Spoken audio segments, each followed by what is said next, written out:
Hi and welcome to poppy making today. I've been given a pattern to create a poppy and I didn't really like it that much. There's lots of gaps in there, as you can see. So I did try and play with another kind and another kind, and in the end I played with that as well. I came up with just a simple basic one, which is exactly the same as that but no gaps. Okay, so the things that you will need today will be one crochet hook. I'm using a size 5 today. No, it's upside down. No, it's the right way. Ordinarily, I would use a 4 and a 4.5. I'll explain that to you later. You will need black yarn, or you could use a dark green for inside there as well. It's not really a problem. Red yarn, and of course scissors, and your darning needle, because you're going to have about 4 threads that you need to darn in later at the end. Alright, so let's get started. Okay, I'll move this over here. Alright, we'll start off with the black. See, what I would have done ordinarily was to use a 4 when using the black, and then use a 4.5 when using the red. But today, to show you the stitches, I'm going to use a 5. A 5 just makes the stitches a lot thicker and a lot, I suppose, holier, like that main one, the first one we did. Excuse me. I'm sorry, I'm not talking, am I? This is what we need to do. We need to do a slip stitch. A slip knot. You can do them any way you want. You can look at them online. There's plenty of them online, but this is the way I do it. Let's try that again. I pull it through like that. Okay, put the hook through there. Just give it a bit of a tug. Okay, so there's your first chain. Okay, now we're going to start chaining. We're going to do 4 chains. Okay, 1, yarn over hook. 2, yarn over hook, 3, yarn over hook, 4. So you've got your 4 chain. Now what we need to do is we need to make the circle. We need to go back into that first chain with the hook. No yarn over hook, just hook for now. Into that first chain. I don't know if you can see that there. And then you pick up a loop, pull it through that first chain, and then again through the 4th chain, but keep your finger there to make the gap. Okay, try not to let go of that gap. So then you will chain again, and then you'll start doing single crochet. So you put the hook in the hole, the gap, okay, pull a loop up, and your first single crochet will be done once we pull a loop through. That's the first one, okay? Now I'm just holding the thread here. If you want to leave it to the side, you can. I'm just holding because I like to sew mine in as I go along, or crochet them in, I should say. So you've done your first single crochet. Now you're going to do a second one. And a third one. So yarn over hook, pick up a loop, yarn over hook, pull it through 2 loops. Okay, that's your third one. And your 4th one, pull it through 2 loops. And you need to do 12 of these. So put it through the hole. Okay. I'm making it really loose. Usually I crochet tight, but today I'm doing it really loose, just so you can see what I'm doing. Okay. I think that's 5.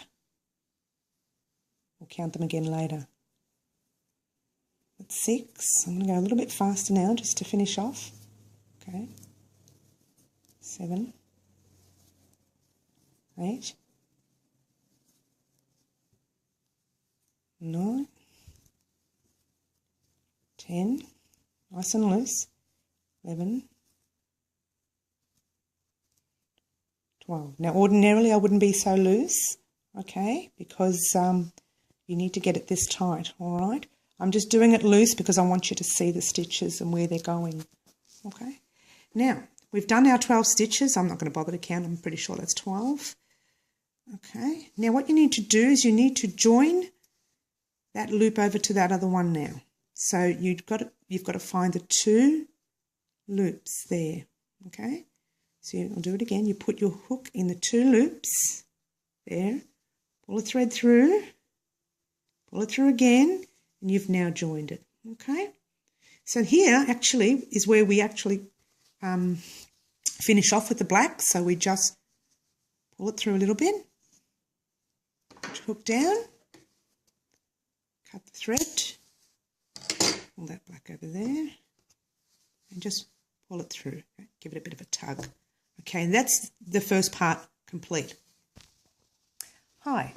Also, what we need to do now is we need to start with our red. Okay, now that we've done all our loops, you can, because I've done it loosely for you, you can actually see those little loops there if you look very carefully. Black is very hard to see. I probably would have been better off using white just to show you, but never mind. Maybe next time. Okay, what we'll do, we'll start with the red. Okay, red is very, it's a little bit difficult to start with, but once you get going, it's okay. So we need to find the first two loops. Okay, put your hook through. Now, same with the red, you can do a slip knot beforehand, but because we've already got our hole there, it's easy to just pull it through. So you put a little bit of red on it.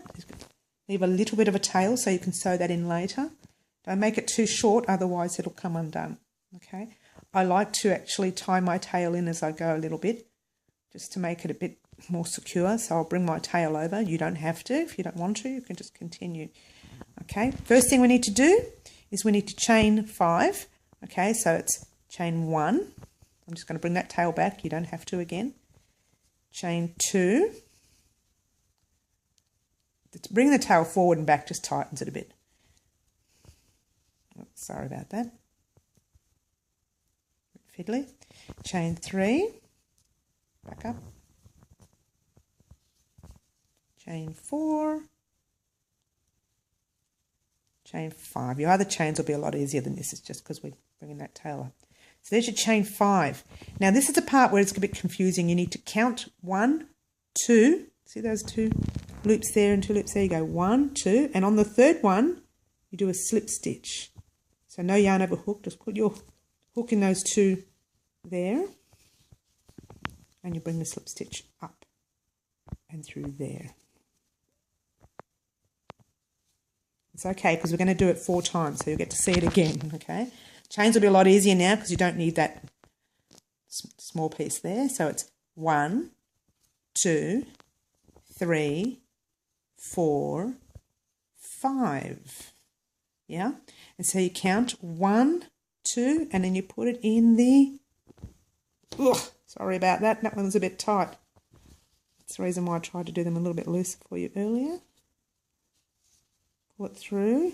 Might be going a bit too fast, sorry. And there's your loop. See how you're getting that gap in there? You're going to need that later, okay?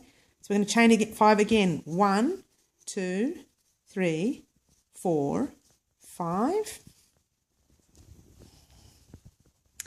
And then you go 1, 2, and then in that third one, a little bit fiddly again, and pull it through. So now, this is the last part, okay? So you just go 1, 2, 3, 4, 5, as you were doing before, okay? Except now, just bring that little tail there. You need to slip stitch back into that first one that you first slip stitched into, and that's actually 3. You don't need to count it. It is, well, you could count it if you like. And there's your slip stitch. So now you've got 4. 1, 2, 3, 4. And there's your 4 gaps. Okay, so you've done your slip stitch. And this is the tricky part. Okay, now to start the third row, because your black was your black was the first, the red was the second. Now we're on to our third row, our third and final row actually. We need to do what we call a treble, not a double, not just a normal one, a treble. Treble meaning you have to put your yarn over the hook before you start. You need to put it over twice. So you go once, twice. Now you need to keep that tug nice and tight, and you'll know why later. In fact, if I leave it loose, I'll show you what happens. And what we need to do is we need to put it in. Remember before when we skipped 1 and 2 down there? You need to put it in the first one. In the pattern, it says to put them in 4 in each one, but I'm putting them all in the first one because this is how we ended up with those big gaps before. So it's yarn over hook between.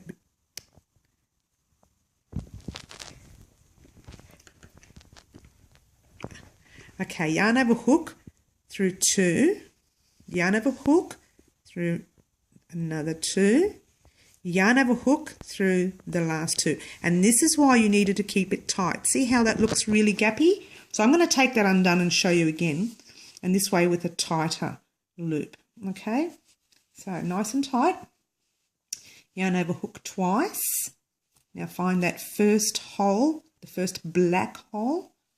Put it in there. Oh, it's a bit fiddly, but you will find it when you're doing it. Yarn over hook and then pull it up.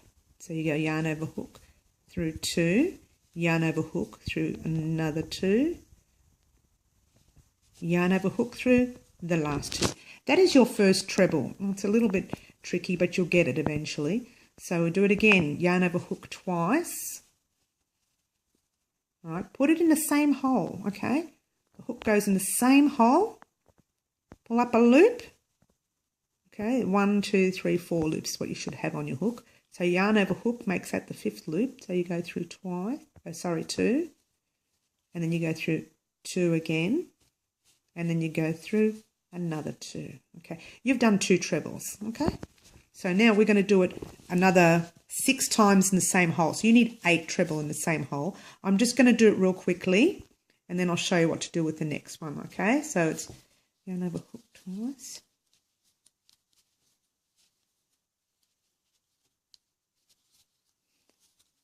I'm losing count already. Oh well, we'll count it at the end. It's okay.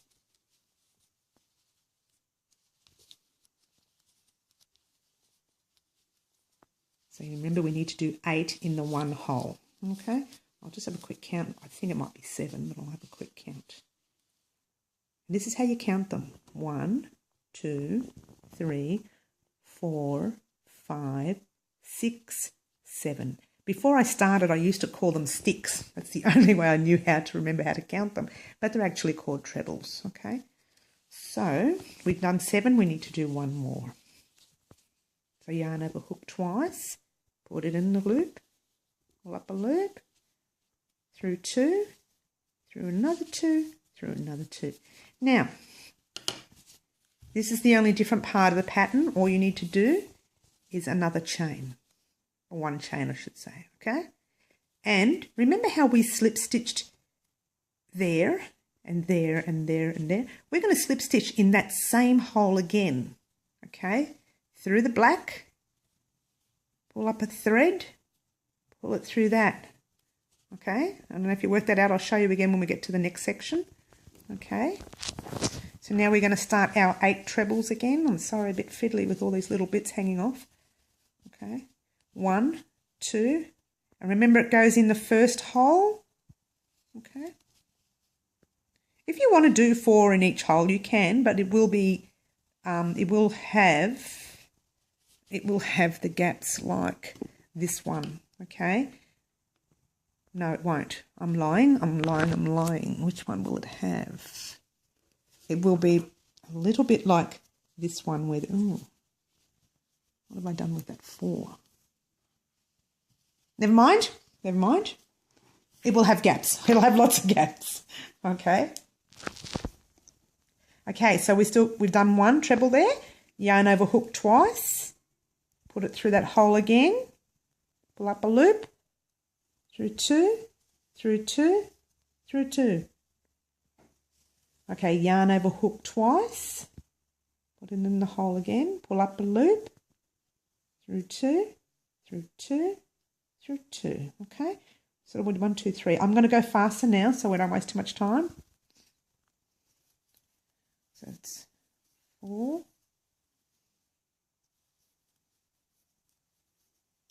5, oops.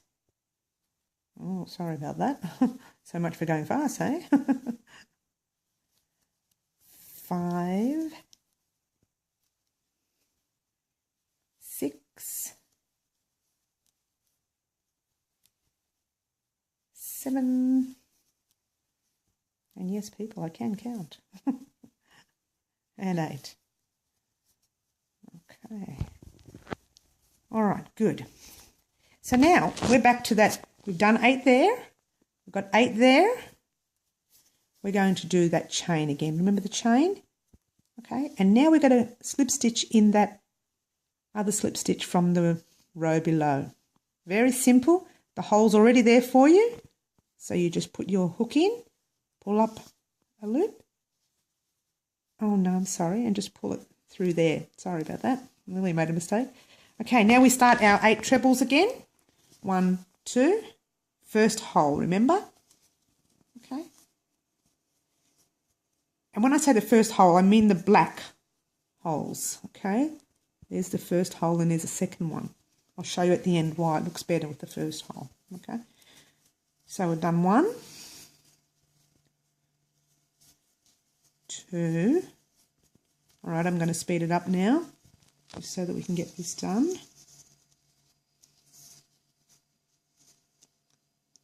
Sorry about that, this little black things. 3.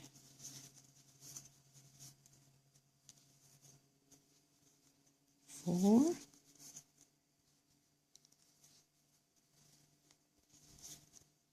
Golly, I'm making a few mistakes here, aren't I? Do it slower. 4.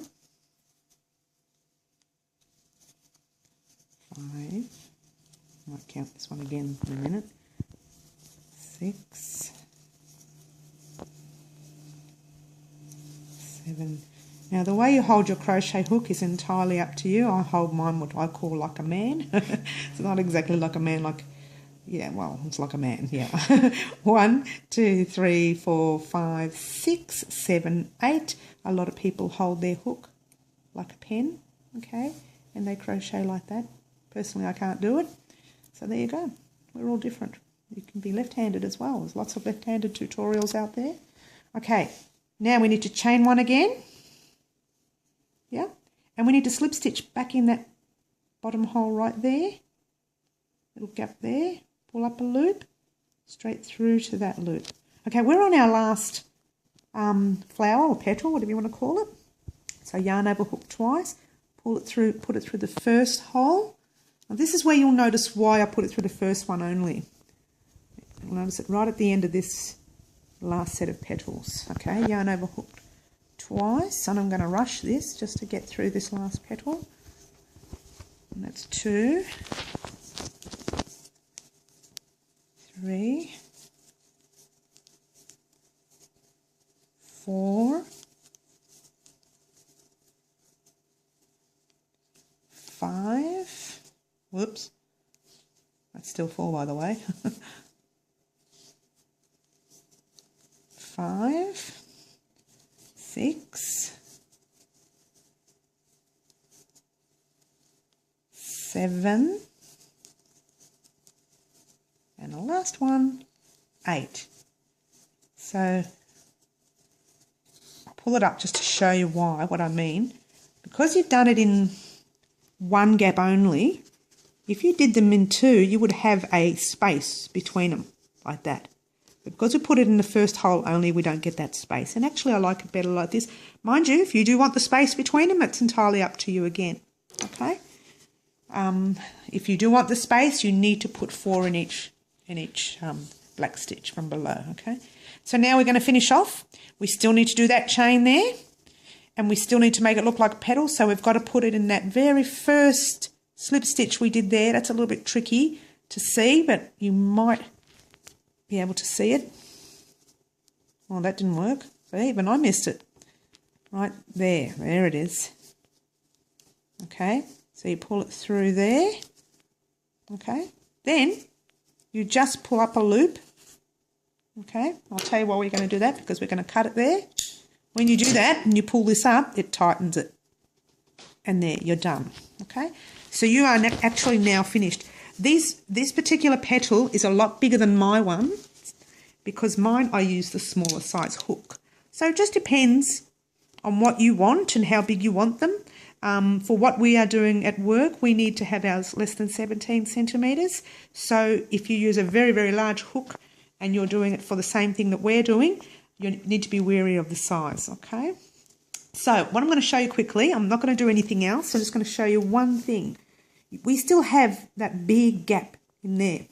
A lot of people put a black button. Yeah, that's okay. A bit costly.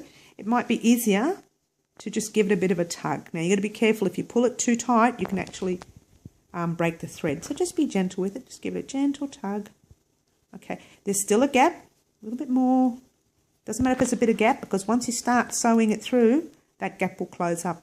Okay, so now we're going to thread the black yarn into the needle. I usually have trouble with this, but looks like I did right that time. Hey, bonus. I'll still give it a bit more of a tug. Now we're doing it at the back. Okay, we're sewing it at the back, so it's not visible. Okay, so it's still a bit more of a tug. Now, to sew it in, you just need to weave in and out. It doesn't matter where, but don't go through, so you don't see the needle at all going through, okay? It's just little bits at the back. So you just weave it in, give it a bit of a tug. See, when you weave it in, it closes it a bit more, no gap, okay? So we're going to go around a few times, otherwise it will come undone. You don't need to knot it. It won't come undone when you go around a few times. Make sure it's not going through. Give it a bit more of a tug, see? Getting close, even more close every time we do it. I think I've done one round that way. So what you're going to do now, I know there's not much thread left. I might have, probably better for you to do a bit longer next time. Okay, when you do yours. You've got to go back the other way, but not the same hole, otherwise you unravel it. Pick another hole to go through. So we're going back the other way now. That way, that's actually really tightening it and it won't come undone. Okay? There's no right or wrong way of doing this. So you just thread the way you like. If by any chance you did all this, because now we're going to cut that little bit off, and you find you still have a bit of a gap, don't cut it too close to it, otherwise you'll cut a hole in it. You can still use this to go over it, and then you won't have a gap. Okay? Now, I'm not going to show you anymore because I'm pretty sure you understand what you need to do. But see that red? You pull it through there, and you stitch it in under there. Same with this one. You can stitch it in under there. Make sure you don't bring it out this way because it'll be visible. Okay? And there's your poppy. And there is your actual poppy. That is what it will look like when it's done. Okay, you've been watching Mary and my daughter Frances, who is taping us today. Thank you, Frances. Happy poppy making.